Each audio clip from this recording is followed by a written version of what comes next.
Hello and welcome back. Our next trainee video of ACCA F8 series is going to deal with internal controls.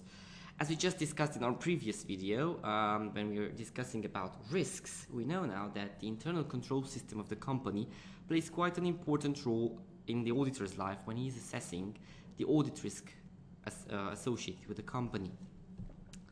So when we are dealing with internal control in the exam, we must note that it's almost always in the exam some kind of question related to internal controls, and if it's not told to you otherwise in the exam, you should you should note the following assumptions that should be normally applied in the exam. Either you're dealing with a large audit or with a large company, a limited liability company, that is a big one, that would imply in terms of the formalized internal control system. So you have a very strong internal formal control system.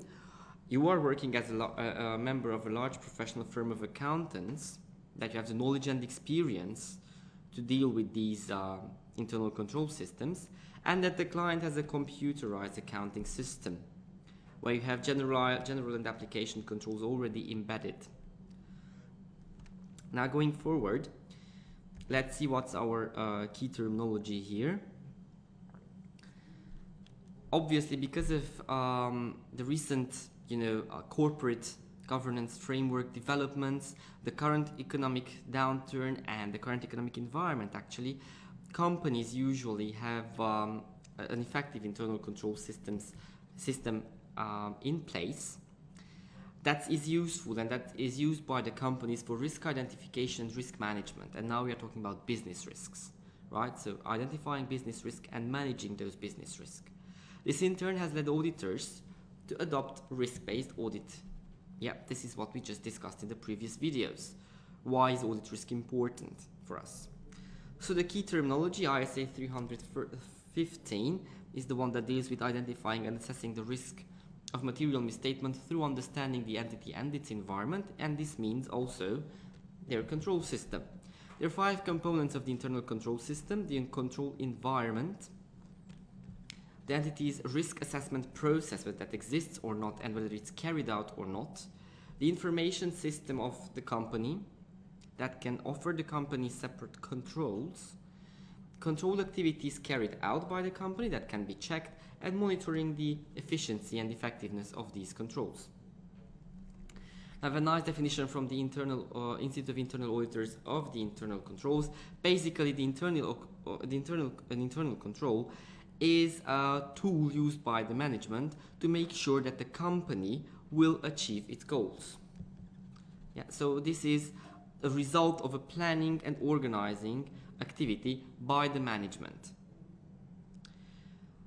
The main purposes of an internal control system are also described here, that these are policies, processes, tasks, behaviors, note also behaviors, human behavior, that taken together will facilitate the effective and efficient operation of the company in response to significant business, operational, financial, compliance and other risks which might prevent the company from achieving its objectives.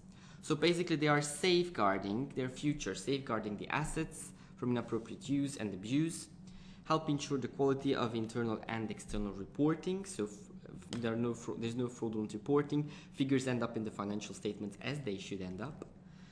Help to ensure compliance with applicable laws. Remember, compliance risk of the company, it's also there.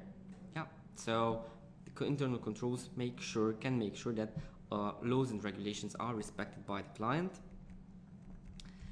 What are the essential features of a good system of internal controls? You might remember it using the mnemonic PC-RAM. If you remember PC-RAM, what is a random access memory of the PC? That's plan of organization, how we plan, what's the organizational plan, and this refers now to the control environment. It's how it's company organized. Custody procedures, how the assets, how the values that the company owns are dealt with by the company. Recording procedures, how figures go into the systems of the company. Authorization procedures, for example, how payments are authorized. And management supervision, that's the holistic view of on the internal control system. And as its note says, when evaluating a system of the internal control, it is important that part of the whole system, which we call internal control, shall also include internal check and also internal audit, because internal audit is basically one of the supervision bodies over the whole internal control system. Internal audit provides let's say the assurance that these controls work efficiently and effectively within the company. How can the auditor approach the client's internal control system? He can ascertain the details of the client's systems. So how are the client system? He can record details about the client system by making, for example, flowcharts, how the systems underpin the processes of the company. Then he can confirm these details through walkthrough tests. Walkthrough test is just a test during which the auditor goes through a process together with the client and confirms the details of a narrative note or a flowchart, that it's actually happening like that in a real life scenario. He can evaluate the client's system, or he must evaluate the client's system. If the system is sound, then he's going to test those. If the client's system is assessed to be sound, then he can go on to the tests. If, however, is weak, then is no purpose in carrying out tests of control, because anyway, if we see already that the systems are weak, we shall not test for efficiency. Such efficiency weaknesses shall be discussed with the client management and might be documented in the management letter, as we just discussed a couple of videos before. And of course, because if the client systems are weak, control systems are weak, a extended substantive testing is required. However, if, as I said, the systems are assessed as being effective and efficient, we shall test the efficiency of the systems and assess the results after that, the test of the controls. If the tests confirm that the systems are working satisfactorily, then we can go forward. Otherwise, we have to basically undertake substantive tests, but basically we're going to go back to step 4, and then we are going to do extensive substantive testing that will replace, if we can call so, replace the inefficiencies of the internal control system.